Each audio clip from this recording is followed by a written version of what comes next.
বলতে আজকে দুপুরের খাবারে কি রান্না করছি। দেখো এখানে একটা ঢেঁড়সের তরকারি করেছি, এটা রেসিপিটা তুলেছি দিয়ে দেবো। আর এখানে ডিমটা ভেজে নিচ্ছি, ডিমের ঝোল হবে অমলেট ভেজে। এই যে ডিমের মধ্যে নুন, সামান্য নুন, হলুদ আর কাশ্মীরি লঙ্কার গুঁড়ো দিয়ে পেঁয়াজ কুচিয়েছি, একটু তেল গরম করে নিচ্ছি, অমলেটটা ভেজে নিচ্ছি। এটা ছড়াবো না, এরকম মোটা করেই করবো।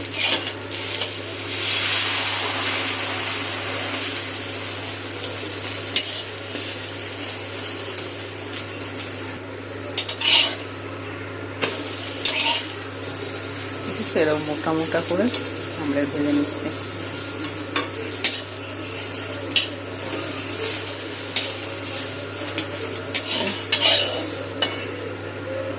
অমলেট কারি হবে, এই পুলিশ না।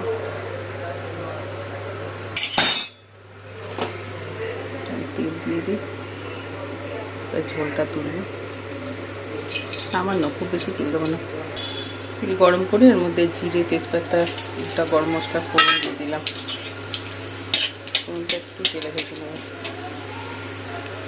এর মধ্যে একটুখানি আলু দেবো, দিয়ে দিলাম 7 চামচ, অল্প একটুখানি নুন আর অল্প একটুখানি হলুদ দেবো।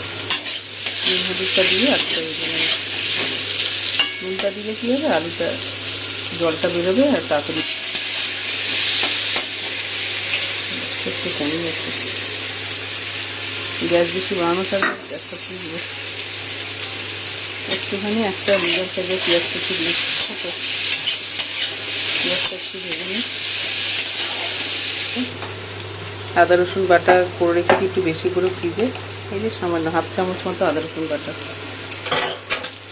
আর তার সাথে দিয়ে দেবো সামান্য একটু করে নুন, হলুদ, ঝাল লঙ্কার গুঁড়ো, কাশ্মীরি জিরে গুঁড়ো করে 1/2 চামচ করে।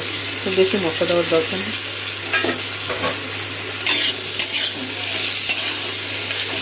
মশলাটা একটু কষিয়ে নেবো, গ্যাসটা কমিয়ে রেখেছি আর মশলা পুড়ে যাবে। টমেটো থাকলে এর মধ্যে একটু টমেটো কুচিয়ে দিলে ভালো লাগবে।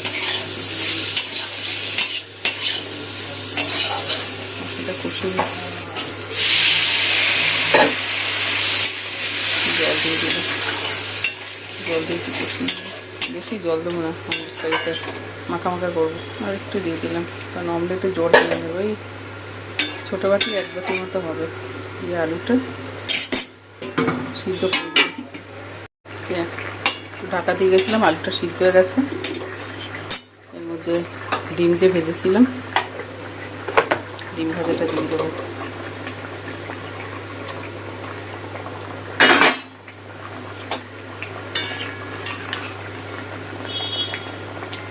একটু ঝোল ঝোল রাখতে হবে, কারণ ডিমের অমলেট ঝোলটা টেনে নেবে। একটু ডিমটা ঝোলের সাথে একটু ফুটিয়ে নেবো। আর এখানে একটু ধনে পাতা ছিল, শুকিয়ে এসছে, একটু কুচিয়ে, একটু ধনে পাতা কুচিয়ে দিয়ে দিলাম। এর মধ্যে গরম মশলা দেবো না, ধনে পাতা কুচি দিয়েছি তো, ঘরে ছিল ধনে পাতাটা, একটু শুকিয়ে গেছে।